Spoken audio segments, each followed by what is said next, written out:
So, in my view, and based on what I read, there is a deliberate ideological thrust to erase the fundamental difference between male and female. That's the only way the idea of total inequality can survive.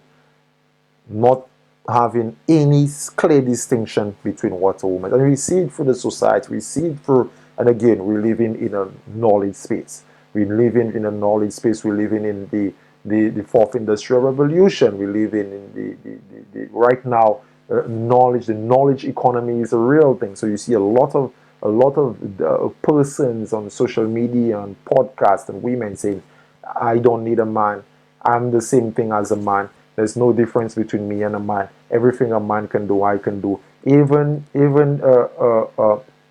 Justice Ketanji Jackson, she's one of the justices in the American politics, and she couldn't even have a clear distinction between what a man and a woman is. She said she's not a biologist. She doesn't know the distinction between that, because all of that is grounded in an ideological push with a specific reason to destroy the patriarchal order. But the patriarchal order has a very long history, not because it fell to the negative power hungry aspects. That means everything with the patriarchal order was bad. And that's what we need to understand. But the over emotional response to the corrective measures of the patriarchal order created that extra push towards destroying even the spirit that pervades the patriarchal order. And that's something you need to understand. So let's listen to what she has to say. Can you provide a definition for the word woman? Can I provide a definition? Mm-hmm. No, Yeah. I can't. You can't? Not in Okay. this context. So you I'm not a believe the biologist. meaning of the word woman is so unclear and controversial that you can't give me a definition? Senator, in my work as a judge, what I do is I address disputes. If there's a dispute about a definition, people make arguments, and I look at the All right. law and I decide. Well, so I'm not. The fact that you can't give me a straight answer about something as fundamental as what a woman is underscores the dangers of the kind of progressive education that we are hearing about. So, with the global push for a problem that was real, not imagined, not a phantom, a problem that we all try to solve as humanity, which I agree with, something gripped us in that space, in that time to solve the problem. And we have pushed concepts, we have pushed the concept of equality. We policymakers have neglected, with that push, we have policymakers neglecting the development of boys and men. But there is a recourse, and I really appreciate the recourse. There is a recourse, but we do not want the recourse to create more problems, because one of two paths of the recourse, two paths of solving that.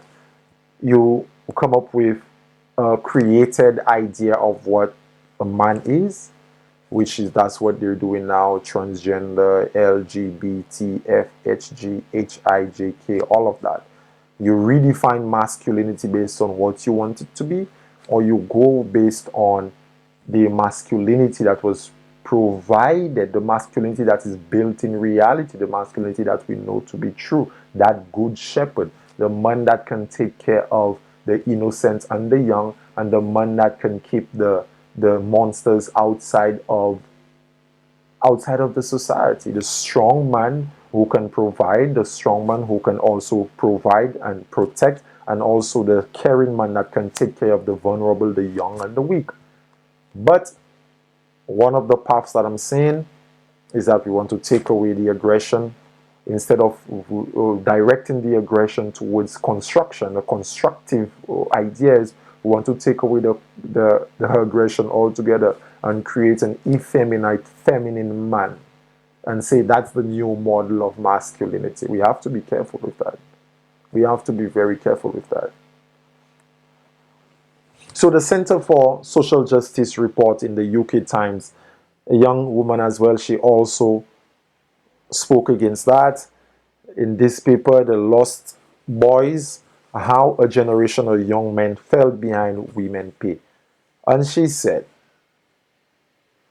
and it said, the former Conservative MP Miriam Cates, a senior fellow at the CSJ, said, for too long, politicians and policymakers, the media, and the arts have turned a blind eye to the needs of boys in the name of equality. We are now reaping the whirlwind. Far from creating equality, we have penalized young men for the crime of being male, labeling them toxic and problematic, and raising and failing to provide a positive vision of masculinity. Things need to change, and fast. So, my thing is that pulling up women is not a problem. Successful women is not a problem. Ignoring and neglecting the masculine imperative is the problem. To equalize something that is not a social construct, we must aim to destroy the natural proclivity of men to make them the same as women. So we have to be careful with the whole idea of equality. We have to be careful with the whole idea of equality. So if we're trying to turn a monkey into a fish, which is impossible, one of those things are going to die.